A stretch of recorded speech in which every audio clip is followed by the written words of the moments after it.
석파천은 복만리가 산오파를 사모님이라고 부를 때 이미 백자재의 부인이 아닌가 하는 생각을 하고 있었다. 이제 백만검이 다시 그녀를 어머니라고 부르자 의심할 바가 없다고 생각했다.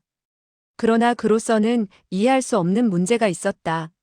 사부님이 장문인의 부인이라면 어째서 달리 문파를 세워 금오파라고 일컫고 금오파의 무공이 설산파의 무공을 압도한다고 주장하는 것일까? 이때 수아가 백만검 앞으로 달려나가 불렀다. 아버님! 산오파가 백만검의 어머니이니 수아가 백만검의 딸이 되는 것은 자명한 일이었지만 그녀가 아버지라고 부르는 소리에 석파천은 다시 한번 놀라지 않을 수 없었다. 백만검은 크게 기뻐하며 떨리는 음성으로 물었다.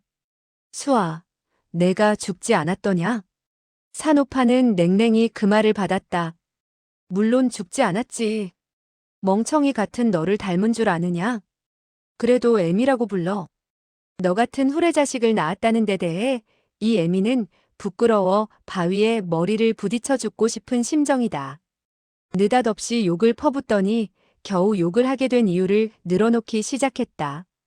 애비는 감금당하게 하고 자기 자신은 쇠사슬에 묶여 쨍그랑거리는 소리를 내고 있으니 그래가지고 무슨 놈의 귀한 서북이냐?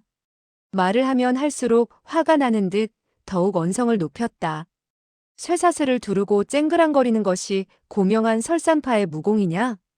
늙은이도 정신 나갔고 자식도 멍청할 뿐 아니라 제자고 사제고 모두 멍청이들만 모였으니 문파 이름도 멍청이파로 바꾸자꾸나. 백만검은 산오파의 말이 끝나기를 기다려 입을 열었다. 어머니, 저는 무공으로 져서 그들에게 잡힌 것이 아닙니다. 그들이 관계를 쓴 것이지요. 그리고 그는 분연히 요자려를 가리켰다. 저 녀석이 아버님으로 변장을 하고 이부자리 속에 기관장치를 숨겨두었다가 저를 제압한 것입니다. 산오파는 고함을 쳤다. 그렇다면 내 녀석이 더 못난 놈이다. 다른 사람을 잘못 보았다면 몰라도 애비를 몰라보다니 그러고도 자식이라고 할 수 있느냐? 석파천은 그 말에 자신의 경우를 돌이켜보았다. 아버지를 잘못 알아보는 것도 별것 아니다. 석장주 부부도 나를 자기네 아들로 오해했고 나도 그 바람에 아버지를 잘못 알지 않았던가. 아, 우리 아버지는 누구일까? 백만검은 평소 어머니에게 욕을 얻어먹던 터라 많은 사람들 앞에서 망신당하는 것이 창피하기는 했으나 별로 대수롭게 여기지 않는 눈치였다. 그는 오히려 부친이 걱정되는 듯 물었다. 어머니, 아버님은 안녕하신가요? 산오파는 노해 부르짖듯 말했다. 늙어 망령이 난 너의 애비가 죽든 살든 나는 상관하지 않겠다. 자식이 애비가 어떻게 되었는지 모르고 있는 판인데 내가 어떻게 알겠니? 늙은 멍청이가 사제와 제자들에게 감금을 당했으니 차라리 일찍 죽는 것이 나을 것이다. 백만검은 그 말을 듣고 부친이 본문 반역도들에게 감금을 당하기는 했으나 무사하다는 사실을 알고 마음을 놓았다. 아버님이 무사하시다니. 천지신명이시여 감사합니다. 산오파는 다시 고함을 질렀다. 무사해? 앓는 소리가 없어 무사하다더냐? 그러나 그녀 역시 영감에 대한 걱정이 태산 같아 성자학 등에게 물었다. 자네들은 대사형을 어디다 감금시켰는가? 그리고 왜 여태껏 풀어주지 않는가? 성자학은 변명했다. 대사형은 성질이 아주 괴팍해져서 그 누구도 가까이 다가갈 수 없소이다. 가까이 다가갔다 하면 맞아 죽기 딱 알맞지요. 산오파는 얼굴에 기쁜 빛을 띠었다. 잘했어, 잘했어.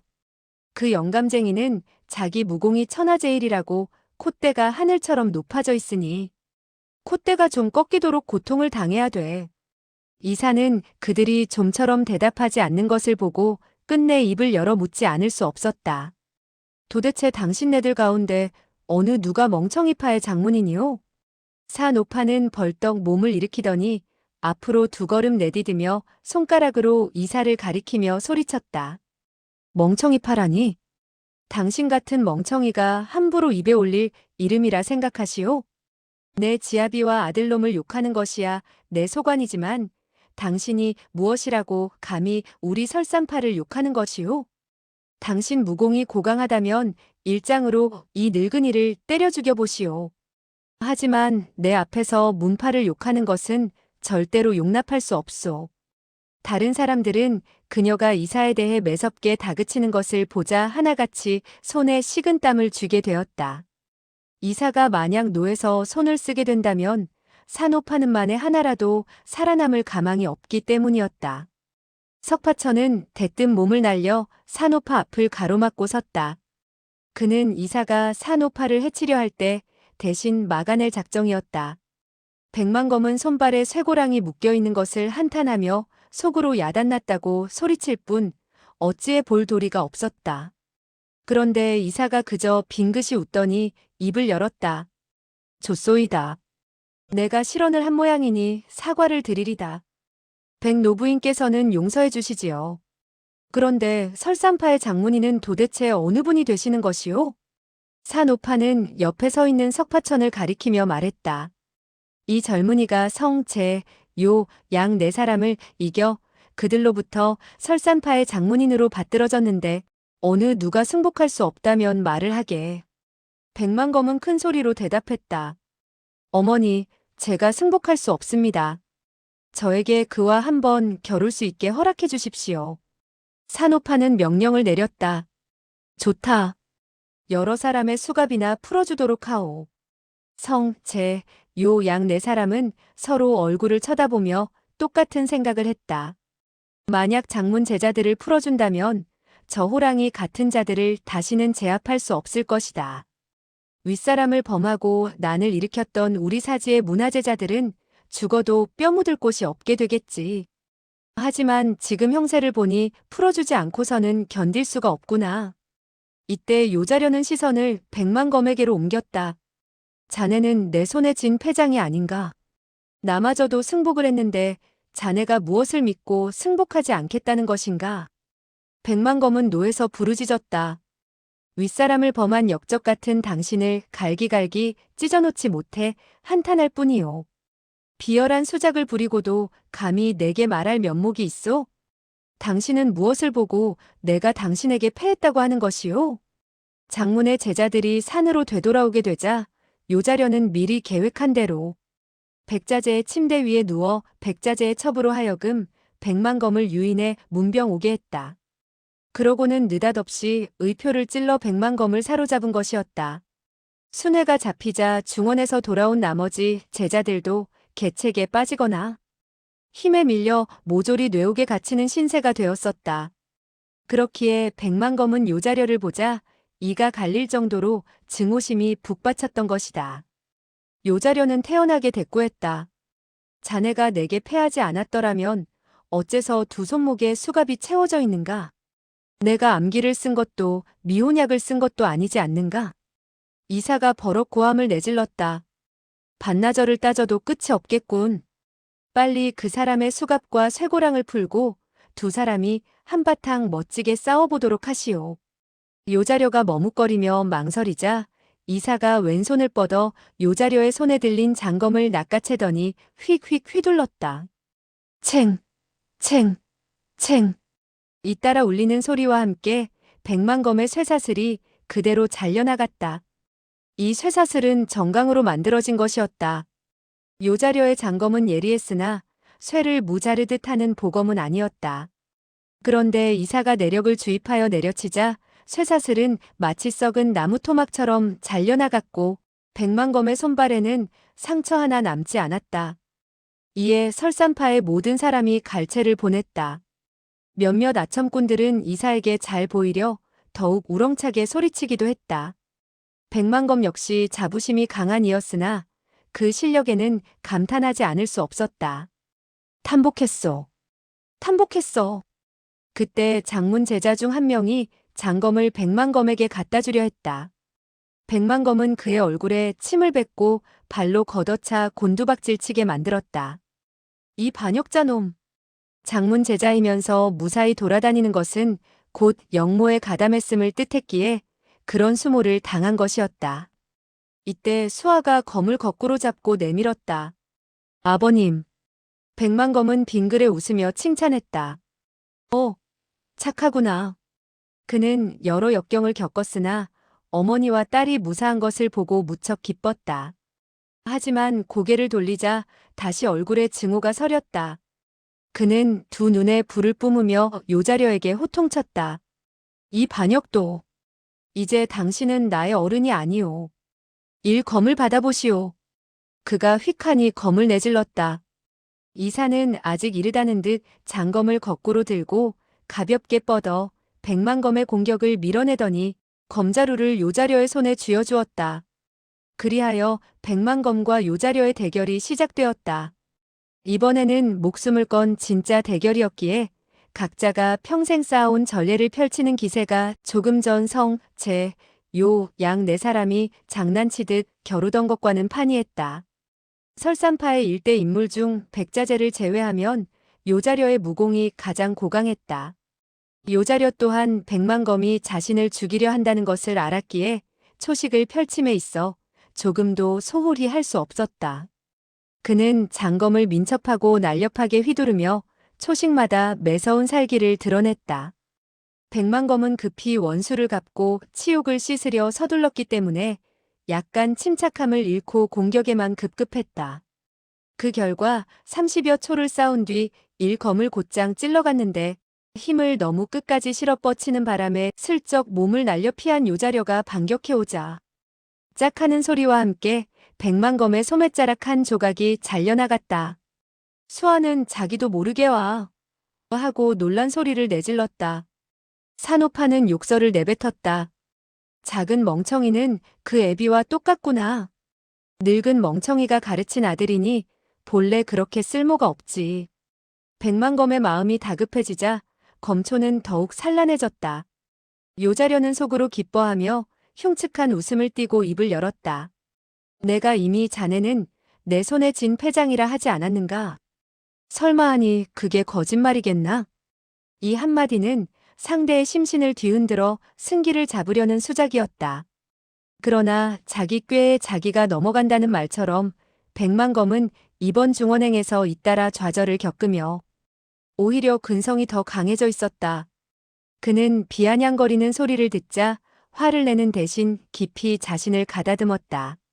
그는 잇따라 7초의 수비 검법을 펼쳤고 이내 전세를 막상막하로 되돌려 놓았다. 이제 백만검의 검초는 면밀하고 온건하게 흘러갔다. 요자려는 그의 주위를 급히 돌며 조롱과 욕설을 퍼부었다. 검광이 번뜩이는 가운데 백만검이 길게 휘파람을 불더니 휙휙 잇따라 3검을 내질렀다. 이어 제사검이 펼쳐지려는 순간 푸른 빛이 번쩍하며 싹 하는 소리가 났다. 요자려의 왼쪽 무릎 아래가 잘려나갔고 그는 처참한 비명을 지르며 피가 낭자한 바닥에 쓰러졌다. 백만검은 장검을 비스듬히 세우고 성자학을 가리켰다. 당신이 나서시오.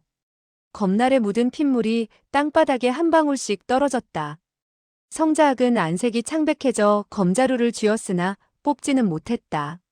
한참 후에야 간신히 입을 열었다. 자네가 장문인이 되고자 한다면 스스로 그 자리에 앉으면 될 것 아닌가? 나는 자네와 다투지 않겠네.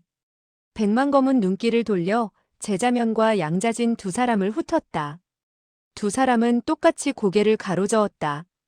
이때 산호파가 불쑥 끼어들었다. 그까짓 반역도 몇 놈 이겼다고 대단할 것 없다. 이어 그녀는 석파천을 향해 당부했다.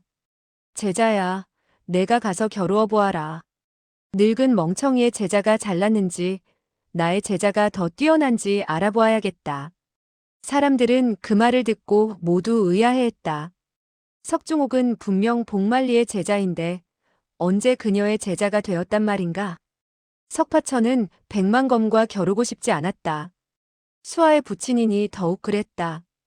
그러나 거절하면 장삼과 이사에게 신분이 들통날까봐 우물쭈물했다. 산오파가 다시 외쳤다. 빨리 나서. 검 대신 칼을 쓰란 말이다. 늙은 멍청이의 검법은 형편없어. 우리의 도법이 더 뛰어나니 염려할 것 없다. 재촉을 이기지 못한 석파천이 칼을 들고 나섰으나 여간 겸연쩍은 것이 아니었다. 산오파가 다시 호통을 쳤다. 조금 전 내가 허락한 일을 포기할 셈이냐? 내가 큰 공을 세워야 내 약속도 효력이 있단 말이다. 그녀는 무서운 표정으로 말을 이었다. 저 멍청이 제자를 이겨야 한다.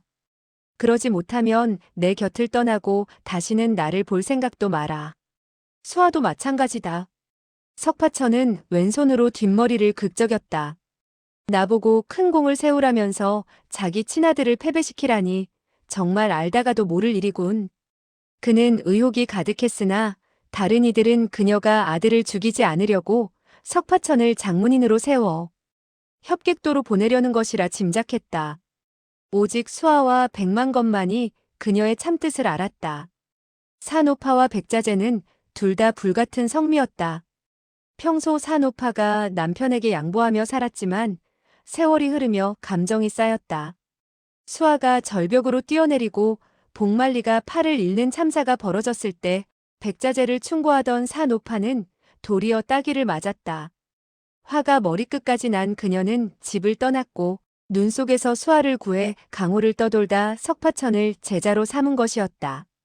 그녀는 남편에게 맞은 수치를 잊지 못해 제자를 시켜 남편의 아들이자 제자인 백만검을 꺾음으로써 대리 만족을 얻으려 한 것이다. 백만검은 이런 사정을 모른 채 상대가 석중옥인 줄로만 알고 멸시하는 표정으로 노려볼 뿐 싸우려 하지 않았다. 산오파가 백만검에게 역정을 냈다. 내가 내 제자를 우습게 보는 모양이구나. 하지만 이 젊은이는 나를 사부로 모신 뒤 정과는 딴판이 되었다. 그녀는 선포하듯 덧붙였다. 이제 무공을 겨루는데 내가 이기면 내 사부인 늙은 멍청이가 더 뛰어난 셈이 되고 이 젊은이가 이기면 수아는 이 젊은이의 색시가 되는 것이다. 알겠느냐? 백만검이 깜짝 놀라 부르짖었다. 어머니, 그건 안 됩니다. 수아를 어떻게 저런 녀석에게 시집 보낸단 말씀입니까? 산오파가 웃었다. 내가 이기면 시집 안 가도 되지. 하지만 내가 진다면 내 반대 따위가 내 결정을 막을 수 있을 것 같으냐? 백만검은 화가 치밀어 올랐다. 어머니가 아버지에 대한 화풀이를 내게 하시는구나. 내가 저 녀석 하나 이기지 못한다면 세상 헛산 것이지. 산오파가 그의 표정을 읽고 말했다. 못마땅하면 싸워서 이기면 될 것 아니냐? 서서 약만 올린다고 안 될 일이 되겠느냐?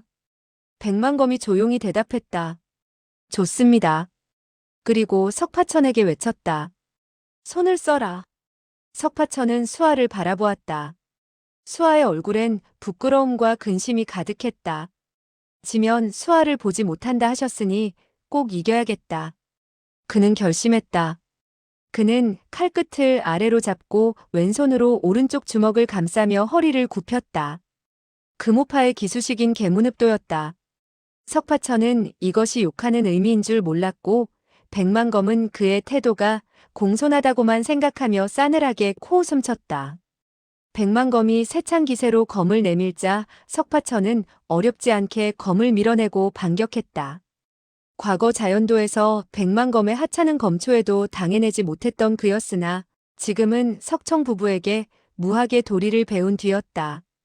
초식에 얽매이지 않고 도법의 무술 요결을 융화시켰으며 강력한 내력이 실린 그의 공격은 평범한 초식조차 위력적이었다. 10여 초가 지나자 백만검은 경악했다. 이 녀석이 어디서 이런 고명한 도법을 배웠단 말인가? 자연도에서 만났던 장락방 방주와 도법은 비슷했으나 변화의 기묘함은 이 석중옥이 훨씬 뛰어났다.